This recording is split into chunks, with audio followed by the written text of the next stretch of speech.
Once again, welcome back to KC's Classes. KC's Classesന്റെ മറ്റൊരു പുതിയയിലേക്ക് എല്ലാവർക്കും സ്വാഗതം. This is Kiran CS. Calicut university M.Com second semester exams ഇന്നു മുതൽ ആരംഭിച്ചിരിക്കുകയാണ്. സോ ആദ്യത്തെ എക്സാം ഏറ്റവും ഇമ്പോർട്ടൻ്റ് ആയിട്ടുള്ള പേപ്പർ അഡ്വാൻസ്ഡ് കോർപ്പറേറ്റ് അക്കൗണ്ടിങ് ആണ് ഇന്ന് ഫിനിഷ് ചെയ്തത്. സോ എക്സാം കഴിഞ്ഞതിന് ശേഷം ഒരുപാട് കുട്ടികളുടെ ഭാഗത്ത് നിന്ന് വളരെ നല്ലൊരു ഫീഡ്ബാക്ക് തന്നെയാണ് നമുക്ക് കിട്ടിക്കൊണ്ടിരിക്കുന്നത്.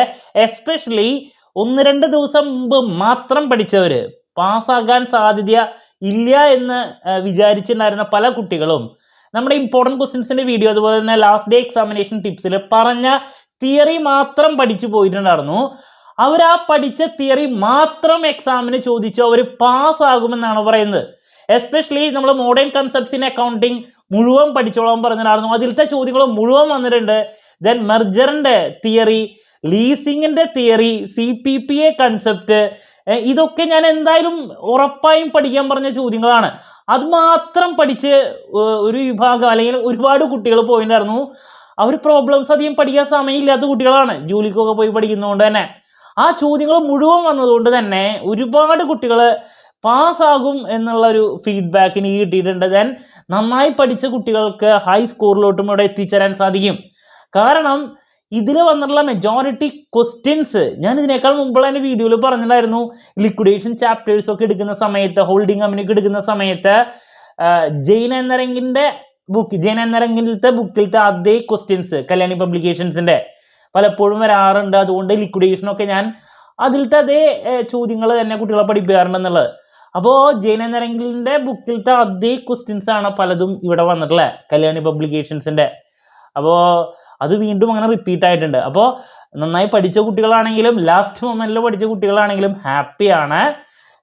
നമുക്ക് വേണമെങ്കിൽ ഒരു മീഡിയം അല്ലെങ്കിൽ ചില കുട്ടികൾക്ക് വളരെ ഈസി പേപ്പറായിട്ടും വന്നിട്ടുണ്ട് എന്നുള്ളതാണ്. അവസാന സമയത്ത് പഠിച്ചവരും പാസ്സായിരിക്കും എന്നുള്ള ഒരു ഫീഡ്ബാക്കാണ് കിട്ടിയിട്ടുള്ളത്. അപ്പോൾ എന്തായാലും നമുക്ക് ആ ക്വസ്റ്റ്യൻ പേപ്പറിൻ്റെ ഡീറ്റെയിൽസിലോട്ട് പോകാം. സോ ഇതാണ് അഡ്വാൻസ്ഡ് കോർപ്പറേറ്റ് അക്കൗണ്ടിങ് പാർട്ട് 1. ഞാൻ പറഞ്ഞു 7 റിപ്പീറ്റ് ആയിരിക്കും എന്നുള്ളത്. Number 1 pre acquisition loss holding കമ്പനിയിൽ നിന്ന്. Then purchase consideration sure question. Statement of affairs ഞാൻ പറഞ്ഞിട്ടുണ്ടായിരുന്നു എന്തായാലും നോക്കാൻ. What is tax temporary differences.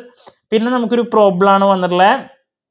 Then what is sale and lease back ലീസിങ്ങിൽ നിന്ന്. ദെൻ ഫോറൻസിക് അക്കൗണ്ടിങ് ഞാൻ പറഞ്ഞില്ലേ 4 കിട്ടാൻ വല്ല പാടുണ്ട്. അപ്പോൾ പ്രീ അക്വിസിഷൻ ലോസ് എഴുതാം, purchase consideration, statement of affairs, forensic accounting ഉണ്ട്. 4 കിട്ടാൻ ഒരു പാടില്ല. അല്ലെങ്കിൽ സെയിൽ ആൻഡ് ലീസ് ബാക്ക് ഞാൻ പറഞ്ഞ പോലെ തന്നെ 4 ഈസി ക്വസ്റ്റ്യൻ തന്നെയാണ് എപ്പോഴും വരാറ്, റിപ്പീറ്റ് ആയിട്ടുള്ളത്. ഇനി നെക്സ്റ്റ് പാർട്ട് ബിയിലോട്ട് പോണ സമയത്ത് ആദ്യത്തെ question different types of merger. നമ്മൾ എക്സാം റിലേറ്റഡ് ലൈവിൽ ഇന്നലെ ആദ്യം എന്തായാലും പ്രതീക്ഷിച്ചൊരു ചോദ്യമായിരുന്നു, അത് വന്നു.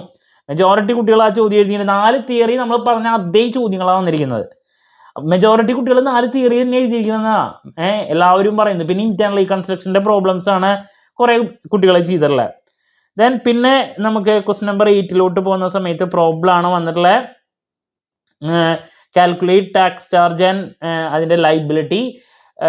ചില കുട്ടികളും അറ്റൻഡ് ചെയ്തിട്ടുണ്ട്. തിയറി നല്ല ഈസി ആയിട്ടുള്ളതുകൊണ്ട് തന്നെ കുറേ കുട്ടികൾ പ്രോബ്ലത്തിലോട്ട് പോയിട്ടില്ല എന്നും പറയുന്നുണ്ട്. പിന്നെ ഞാൻ പറഞ്ഞ അതേ ക്വസ്റ്റ്യൻ ലീസിങ്ങിൻ്റെ ഓപ്പറേറ്റിംഗ് ആൻഡ് ഫിനാൻഷ്യൽ ലീസിങ്ങിൻ്റെ ഡിഫറൻസ് അത് തന്നെ വന്നു. പിന്നെ different forms of environmental accounting, അതാണ് മോഡേൺ കൺസെപ്റ്റ്സ് ഇൻ അക്കൗണ്ടിങ്ങിലത്തെ ഫോറൻസ്. ആ 4 3 അതുപോലെ തന്നെ വന്നു എന്നുള്ളതാണ് 3 പാർട്ടിലും. പിന്നെ നെക്സ്റ്റ് ക്വസ്റ്റ്യൻ നമ്പർ 12 നമുക്കൊരു പ്രോബ്ലം വന്നു. Ascertain profit and loss on account of price changes. The year ended index was 240. അപ്പോൾ ആ പ്രോബ്ലം ഈ പറഞ്ഞ പോലെ തിയറി അപ്പുറത്ത് എന്താണ് ഡിറക്റ്റ് ക്വസ്റ്റ്യൻ ഉള്ളതുകൊണ്ട് തന്നെ ചെയ്തവരുടെ എണ്ണം കുറവാണ്. എൻ്റെ അടുത്ത് ചോദിക്കുന്ന എല്ലാവരുടെ അടുത്തും എങ്ങനെയുണ്ട് എക്സാം എന്നുള്ളത് മെസ്സേജ് അയക്കുമ്പോൾ എല്ലാവരും പറയുന്നത് അവർ അറ്റൻഡ് ചെയ്തിട്ടുള്ള പാർട്ട് ബിയിൽ തിയറി ചോദ്യങ്ങളാണെന്നാണ് പറയുന്നത്. ഇന്റേണൽ റീകൺസ്ട്രക്ഷൻ അറ്റൻഡ് ചെയ്തിട്ടുണ്ട്. അത് ഞാൻ പറഞ്ഞു ജയനേന്ദ്രൻ്റെ ബുക്കിലത്തെ അതേ ടൈപ്പാണ് വന്നിട്ടുള്ളത്. Question number 13 the following scheme of reconstruction. ഇതിൻ്റെ ഈ സെയിം ടൈപ്പ് ക്വസ്റ്റ്യൻ തന്നെയാണ് എല്ലാ പ്രാവശ്യവും വരുന്നത്. ഇത് ജയനേന്ദ്രൻ്റെ ബുക്കിലത്തെ അതേ ഒരു ടൈപ്പ് തന്നെയാണ്. Okay. Then next concept of CPPA നമ്മൾ 2 വെയിറ്റേജിൽ എക്സ്പെക്ട് ചെയ്തത് ഇവിടെ 3 വെയിറ്റേജിൽ വന്നിട്ടുണ്ട്. അപ്പോൾ 4 തിയറി ഉള്ളതുകൊണ്ട് തന്നെ ഇപ്പോൾ മെർജർ ഉണ്ട്, ലീസിങ് ഉണ്ട്, എൻവയോൺമെൻറ്റൽ അക്കൗണ്ടിങ് ഉണ്ട്, CPPA ഉണ്ട്. 4 ഡിറക്റ്റ് ക്വസ്റ്റ്യൻ നമ്മൾ പറഞ്ഞ അതേ ചോദ്യങ്ങളാണ്. അപ്പോൾ മെജോറിറ്റി കുട്ടികൾ ഇത് പഠിച്ചു പോയിട്ടുണ്ടായിരുന്നതാണ്. നമ്മുടെ ലാസ്റ്റ് ഡേ എക്സാമിനേഷൻ ടിപ്സും ഇമ്പോർട്ടൻറ്റ് ക്വസ്റ്റ്യൻസിൻ്റെ വീഡിയോ കണ്ടുള്ളവർ. അപ്പോൾ അതാ പറഞ്ഞാൽ ലാസ്റ്റ് എല്ലാ പഠിച്ച ചോദ്യങ്ങൾ അത് വന്നതുകൊണ്ട് തന്നെ കുട്ടികളെ ഹാപ്പിയാണെന്ന്. ഇനി എസ്സേയിലോട്ട് പോകുമ്പോൾ ഞാൻ പറഞ്ഞ 4 എണ്ണത്തിൽ 2 എണ്ണം കിട്ടാൻ ഒരു പാടില്ല. ഒരെണ്ണം ആ മോഡേൺ കൺസെപ്റ്റ്സിൽ നിന്ന് തന്നെ ഒരു തിയറി വന്നു. പിന്നെ പ്രോബ്ലം നമ്മൾ അമാൽഗമേഷൻ എക്സ്പെക്ട് ചെയ്താണ്, ലിക്വിഡേഷൻ എക്സ്പെക്ട് ചെയ്താണ്. കുറേ പേര് ഹോൾഡിങ് കമ്പനി ഉണ്ടാവും എന്ന് വിചാരിച്ച് പോയവർക്ക് മാത്രമാണ് ഒരു വിഷമം. ബട്ട് എന്നാലും വേറെ ഓപ്ഷൻസ് ഉണ്ട് അവിടെ. സോ ആദ്യത്തെ ക്വസ്റ്റ്യൻ നമ്പർ 15 അമാൽഗമേഷൻ ആണ്.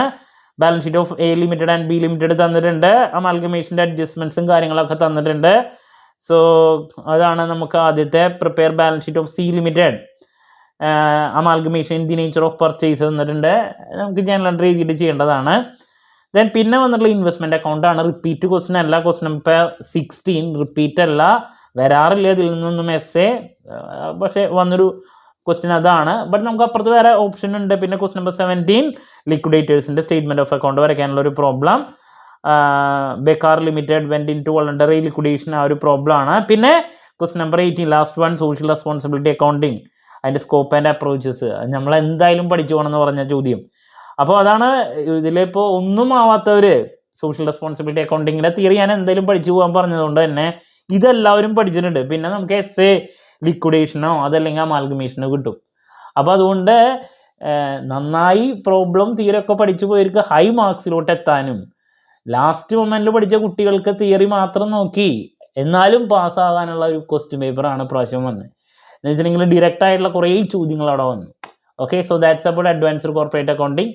സോ നെക്സ്റ്റ് നമുക്ക് അഡ്വാൻസ്ഡ് സ്ട്രാറ്റജിക് മാനേജ്മെൻറ്റ് ആണ് വരുന്നത്. അതിൻ്റെ ഇമ്പോർട്ടൻറ്റ് ക്വസ്റ്റ്യൻസിൻ്റെ വീഡിയോ ഞാൻ ഓൾറെഡി അപ്ലോഡ് ചെയ്തിട്ടുണ്ട്. ബാക്കിയുള്ള എക്സാം റിലേറ്റഡ് ഉറപ്പായും പ്രതീക്ഷിക്കുന്ന ചോദ്യങ്ങളുടെ discussion, then last day examination tips, ഇതൊക്കെ ആയിട്ട് എത്രയും പെട്ടെന്ന് തന്നെ നിങ്ങളുടെ മുമ്പിൽ എത്താമെന്നുള്ള പ്രതീക്ഷയോടെ നിർത്തുന്നു.